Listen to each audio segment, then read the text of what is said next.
Professor Kukushkin, thank you very much once again for coming. And now we're entering our second part of the conversation where we are going to talk about problems or challenges in academia. Usually, I summarize the most important ones, but this time I would like to ask you just to share with us what do you think is the most pressing challenge that we need to address as a community? Oof, wow, this is big responsibility. That's the biggest challenge. Um, Yeah. so I think that the biggest challenge for us scientists is to figure out what our motivations are, because sometimes when you're doing experiments, you have to persevere and do things with an arc of years without seeing the results or even clearly understanding what the rewards are supposed to be for what you're doing. And the way that we motivate ourselves in modern science is through this incentive system of high profile publications and grants that come as a result of those high profile publications. The problem with that is that who decides what becomes a high profile publications? Well, there's a very small number of commercial firms, for profit corporations around the world that publish these high profile journals and whose employees, whose professionally employed editors, make the call for what becomes a paper in this, an article in this paper, or what doesn't. And so, in effect, for profit corporations are controlling the entire direction of human thought. And they're not steering it in the direction of what's most beneficial for humankind or even what is most interesting to humankind, but they are steering it in the direction of what will sell the most subscriptions for these high profile journals. So it's a system that's kind of fed back on itself and is deriving meaning from this feedback on itself. And I think that in the long term, it's a dangerous situation because it prioritizes things that already have traction, that we already know to be high profile, to cause already a lot of interest, to make a lot of money, for example, and through producing drugs at the expense of research that would potentially be more groundbreaking, but more risky and less impactful in the immediate term. So we might be prioritizing short-term progress over long-term progress just by the way that this incentive system is set up. So I think that that is structurally the biggest problem of science in the world. Now, how to solve it is very difficult. There have been attempts to create alternative outlets for research. Journals like eLife, which explicitly set it out to be a different kind of big journal than Nature, Cell, or Science. There's a motion to publish preprints that would deliver knowledge faster than these high-profile publications. But the truth is that there is no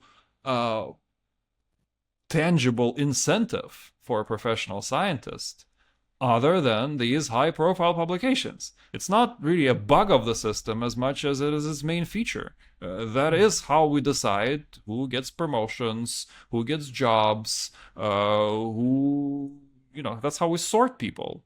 And maybe part of the problem is just that we have too many people to sort. We have too many PhDs competing for very few jobs.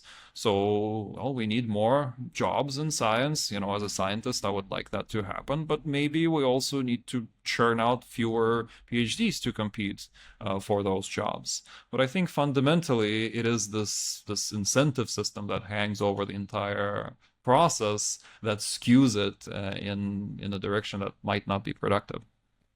hmm I love this summary. I always start with the same problem because I think it's this kind of a vicious circle. publish or perish, better publish high impact, better get the big grants and publish now in 2-3 years and not in 5 or 10. Otherwise, you're not going to have a high age index and eventually you're not going to get hired. Yeah, yeah, And exactly.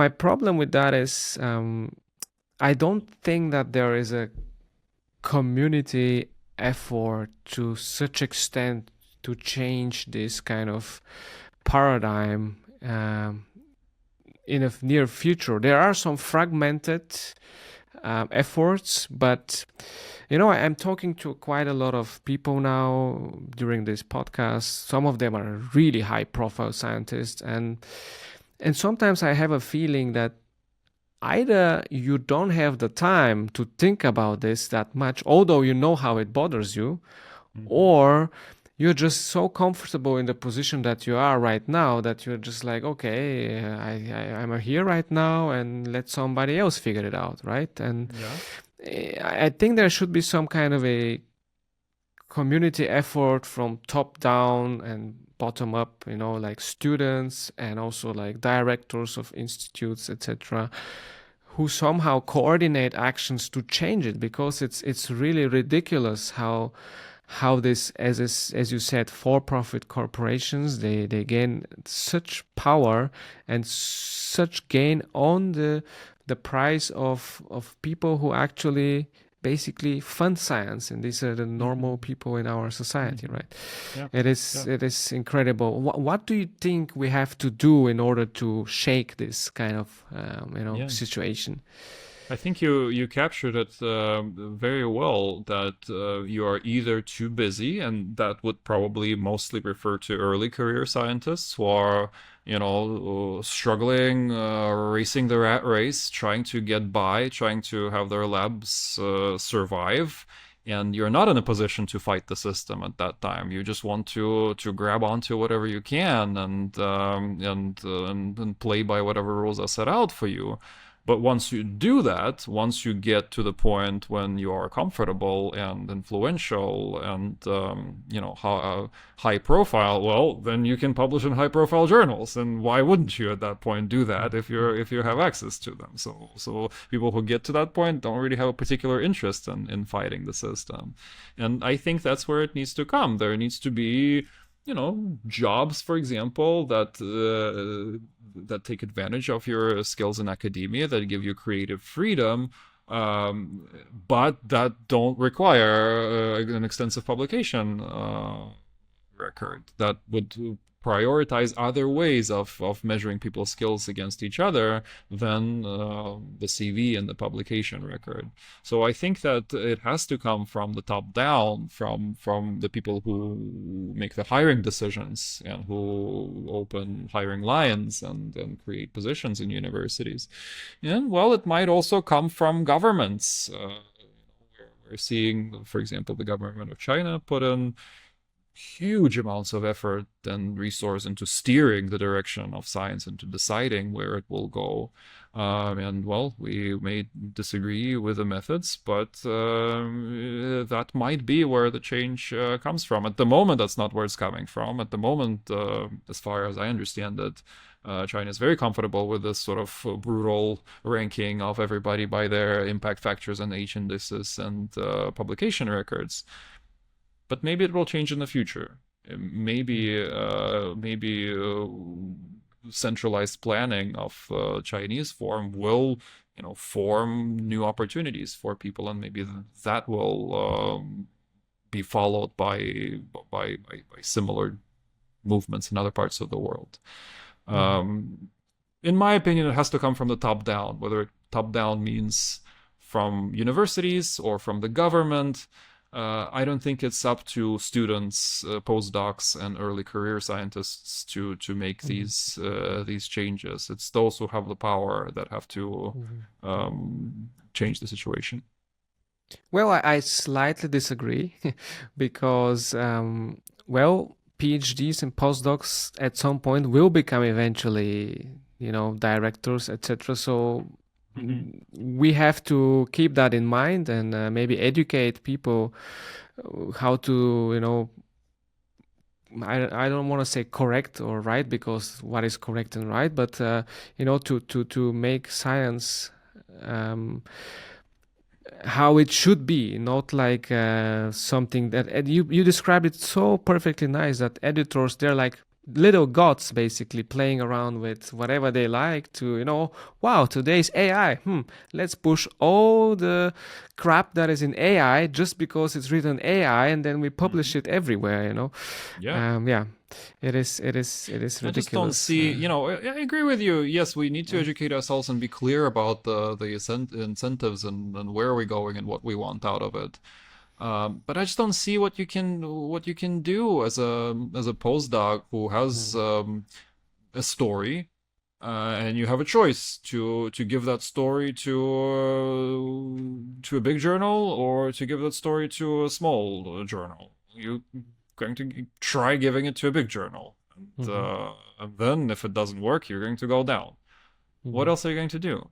You're not going mhm, to martyr yourself just because you don't agree with the policies of these big journals, because the rewards are so overwhelmingly in your favor if you do mhm, get if you mhm, do get through the recognition, the exposure, the possibilities that it opens are incomparable to what you can achieve without it. So you will always at least try. mhm. Yeah, there's this always inner desire, like it's like very human, to Yeah, be yeah, successful, and this is top tier journal, I want to be of there. course. Yeah, I know how Yeah, not good it is, but hey, I want to, succeed. It's kind of yeah, a yeah. question, I what is can't your blame I moral can't blame value? people. Yeah, yeah, yeah, yeah, yeah. It's I've very had I interesting. won't name names, but in one of my labs, there was an incident where it was discovered that one of the postdocs falsified data for a relatively high-profile publication, and then it came out that apparently some of his previous articles were had falsified images as well, and kind of unraveled. But that postdoc has basically spent his entire life in a intense lab. He was from rural India, and he went to school in Singapore, which was brutal, and from there he went to America, which was almost equally as brutal. He's never known anything else other than this brutal publish or perish environment. And so somehow we expect this person who's never known anything else to be guided by some sort of ideal of scientific discovery where the biggest priority is to stay unbiased and to be truthful to yourself, and that is what's supposed to be guiding all of us. Where would he get that from? Mhm, All that he knows is that if you publish a big paper, it's good. If you don't publish a big paper, it's bad. That's mhm, the entire motivational system. So I can't really completely blame him for doing this, even though everybody talked about this as if it was, this the original sin, something that no scientist would ever comprehend doing. Well, maybe we're giving scientists too much of a credit. It's a very human mhm, thing to you know do your best to achieve the goals that are set in front of you in with the least amount of effort and be most efficient at it.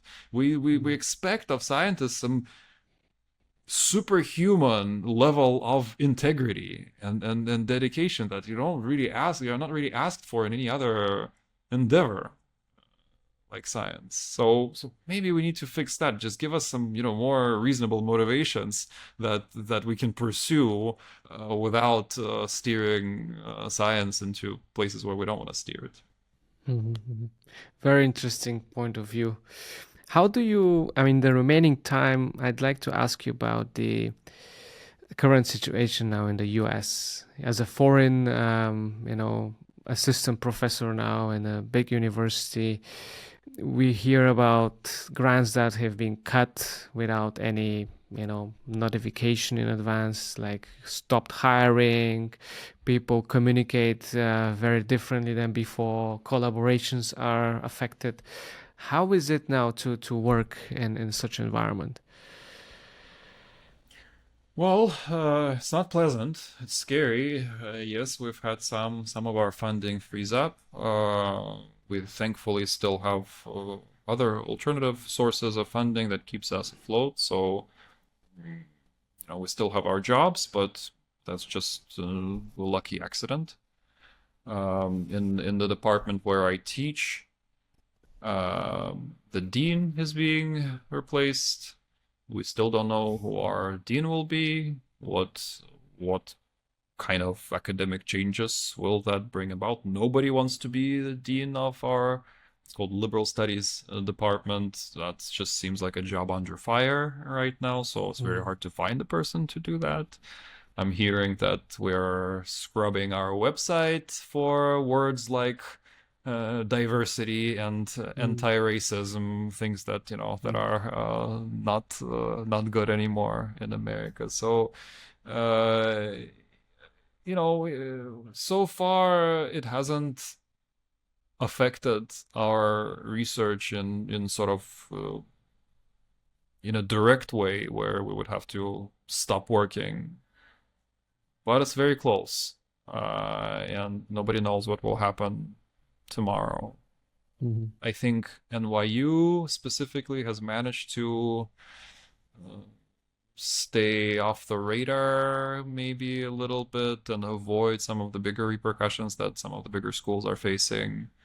But the possibility is always there. It's not pleasant, and it really reminds me of Russia, which I thought mm, I had escaped.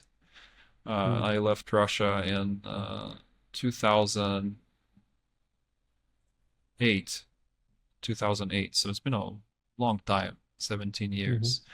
But when I first came to this country, to the US, I thought that, some of the craziest aspects of Russian reality, just this misinformation, this inability to tell what is truth and what is fiction, and just the blurring of the lines between them. I thought that I'd escaped it. I thought it was the KGB creation that is specific to Russia, and I'm done with it. And then it slowly crept into the rest of the world, and by now completely took over America. So that's disconcerting and unsettling.